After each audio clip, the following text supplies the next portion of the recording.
Shalom Godly Family, yuk kita nikmati teh hangat, teduhkan hati, hadirkan semangat. Firman Tuhan hari ini terambil dari Mazmur 3 ayat 4. Tetapi Engkau, Tuhan, adalah perisai yang melindungi aku. Engkaulah kemuliaanku dan yang mengangkat kepalaku. Godly Family, ada satu kisah nyata tentang seorang pria yang putus asa. Ia baru saja kehilangan orang yang ia cintai. Pekerjaannya hancur dan harapan masa depannya sirna. Setiap hari ia bangun tanpa semangat, duduk berjam-jam tanpa tujuan dan berkata, "Untuk apa saya hidup?" Putus asa itu seperti kegelapan pekat, membuat dia merasa sendirian, terjebak dan tidak sanggup lagi melangkah. Mungkin sebagian dari kita pernah berada di titik itu. Masalah keluarga, sakit yang tak kunjung sembuh, keuangan yang terjepit, atau rasa bersalah yang menekan. Putus asa membuat kita ingin menyerah begitu saja. Tapi hari ini mari kita belajar dari seorang tokoh Alkitab yang juga pernah berada di titik terendah dalam hidupnya. Ialah Daud. Mazmur 3 ditulis ketika Daud melarikan diri dari anaknya sendiri, Absalom. Bayangkan seorang ayah dikhianati oleh darah dagingnya. Daud bukan hanya kehilangan tahta, tapi juga kehilangan hati orang-orang yang dulu setia kepadanya. Banyak yang meninggalkan dia, bahkan berkata Allah tidak akan menolong dia. Kalau kita di posisi Daud, mungkin kita sudah hancur. Mungkin kita sudah berkata, "Sudahlah, hidupku habis, tidak ada gunanya lagi." Itu yang disebut pasrah, menyerahkan diri pada keadaan, merasa semua sudah selesai. Tapi Daud memilih jalan yang berbeda. Ia tidak hanya pasrah, tapi ia berserah. Di tengah tekanan Daud berkata, "Tetapi Engkaulah Tuhan, perisai yang melindungi aku, kemuliaanku dan yang mengangkat kepalaku." Inilah bedanya pasrah dan berserah. Pasrah membuat hati kita kosong, berserah mengisi hati dengan damai. Pasrah hanya menunggu akhir.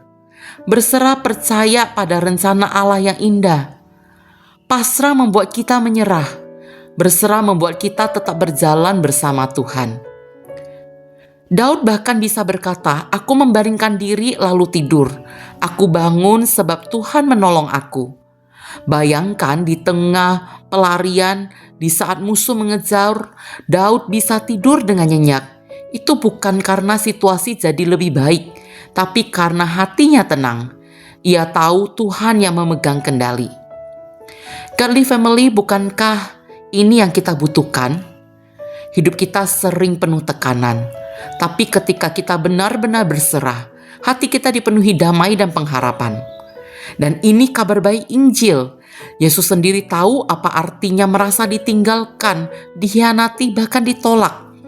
Di kayu salib ia berseru, "Allahku, Allahku, mengapa engkau meninggalkan aku?" Yesus menanggung keputusasaan yang terdalam, supaya kita tidak perlu lagi hidup dalam putus asa. Karena Yesus sudah menang, kita bisa berserah dengan penuh pengharapan. Godly Family, saya teringat kisah seorang pemain biola yang terkenal bernama Paganini. Saat konser besar, tiba-tiba senar biolanya putus satu persatu. Orang berpikir konsernya akan berhenti. Tapi Paganini terus bermain hingga tersisa hanya satu senar. Dan dengan satu senar itu ia tetap memainkan musik yang indah. Orang-orang tercengang karena justru dari keterbatasan itu lahirlah sebuah keindahan yang luar biasa. Paganini lalu berkata, "Paganini dan satu senar." Seakan ia ingin menunjukkan bahkan dengan yang sedikit musik tetap bisa bergema. Godly Family, mungkin hari ini hidup kita juga rasanya tinggal satu senar. Kekuatan kita hampir habis, iman kita menipis, harapan kita nyaris padam. Kalau pasrah, kita hanya akan diam dan membiarkan segalanya hancur. Tapi ketika memilih berserah, kita menyerahkan satu senar itu ke tangan Tuhan. Dan kita percaya di tangan Tuhan yang sedikit bisa menjadi luar biasa. Kita akan memperoleh damai dan penuh pengharapan. Tuhan sanggup memainkan musik yang indah bahkan dari hidup kita yang rapuh. Hidup yang hanya tinggal satu senar itu. Itulah kasih karunia Injil.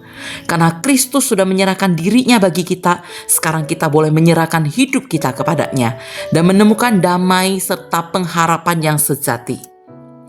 Jadi apa pilihan kita hari ini? Pasrah atau berserah? Jangan hanya pasrah pada keadaan, tapi mari kita belajar berserah penuh kepada Tuhan.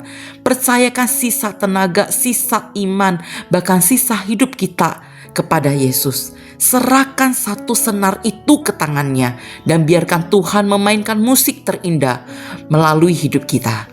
Mari kita berdoa. Tuhan, kami mau belajar untuk tidak hanya pasrah, tetapi sungguh berserah kepada-Mu.